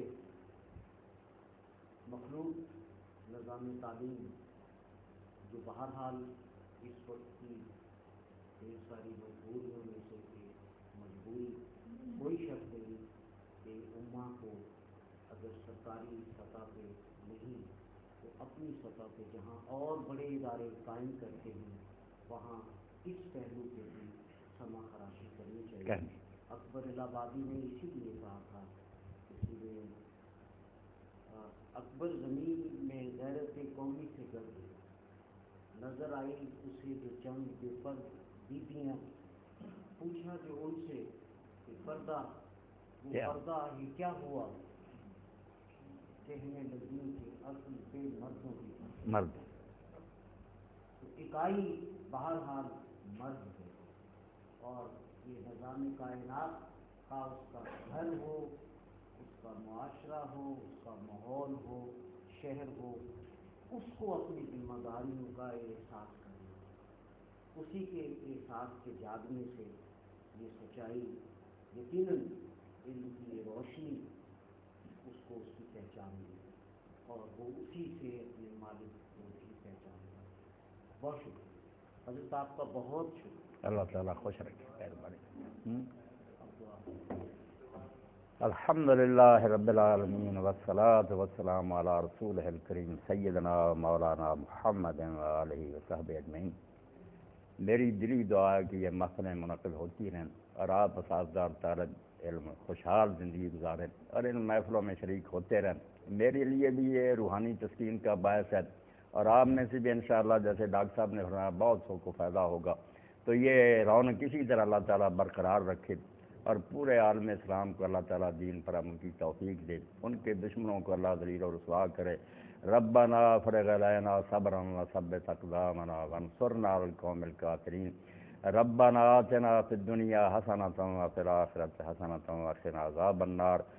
ربنا اغفر لنا ولاخواننا الذین سبقونا بالایمان ولا تجعل فی قلوبنا غلا للذین آمنوا ربنا انک رؤوف رحیم۔ وصلی اللہ تعالی علی عبد اللہ ورسولہ خاتم النبیین سیدنا و نبینا محمد وآلہ واصحابہ اجمعین، آمین یا رب۔ خیریت سے رکھے ڈاکٹر صاحب۔